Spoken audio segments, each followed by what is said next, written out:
పిల్లల ఉత్సాహం చూస్తున్నా, అదే మరి తల్లిదండ్రుల ఆనందం చూస్తున్నా. ఈ రోజు ఇది చూసిన తర్వాత నాకు అనిపిస్తుంది, నేను కోరుకున్నది నా జన్మలో ఇదే. ఎక్కడికి వెళ్లినా తెలుగు వాళ్ళు ఉండాలి అనుకున్నాను. ఉండడమే కాదు, ఆనందంగా ఉండాలని ఆకాంక్షించాను. ఈ రోజు మిమ్మల్ని చూస్తే నాకు ఒక నమ్మకం వచ్చింది. నేను ఎప్పుడూ మిమ్మల్ని ఒకటే కోరుతా ఉంటాను.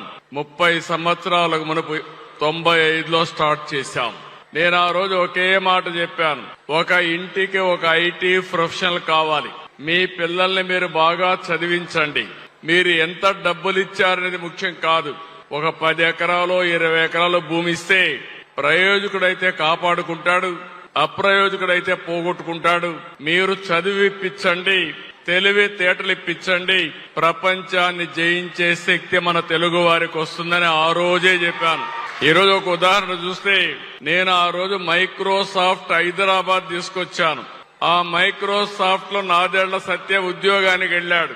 ఈ రోజు నాదెళ్ల సత్య మైక్రోసాఫ్ట్ సీఈఓగా తయారయ్యాడంటే అది తెలుగు వారి సత్తా. నిన్ననే నేను చూశాను, పేపర్లో చూశాను. నాదెళ్ల సత్య సంవత్సర ఆదాయం ఎంత తమ్ముళ్ళు? 850 కోట్ల రూపాయలు. ఎంత వ్యవసాయం చేస్తే ఈ ఆదాయం వస్తుందని అడుగుతున్నా.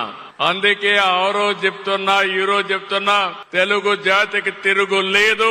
ప్రపంచంలో తెలుగు జాతి నెంబర్ 1 గా తయారవుతుంది. నేను ఆ రోజు ఒక మాట చెప్పేవాడిని, చదువుకొని మీరంతా కూడా జాబ్ వర్క్ చేసేవాళ్లు, దీంట్లో డబ్బులు రావు, మీరంతా ప్రోడక్ట్స్ తయారు చేయాలని ఆ రోజు చెప్పేవాడిని.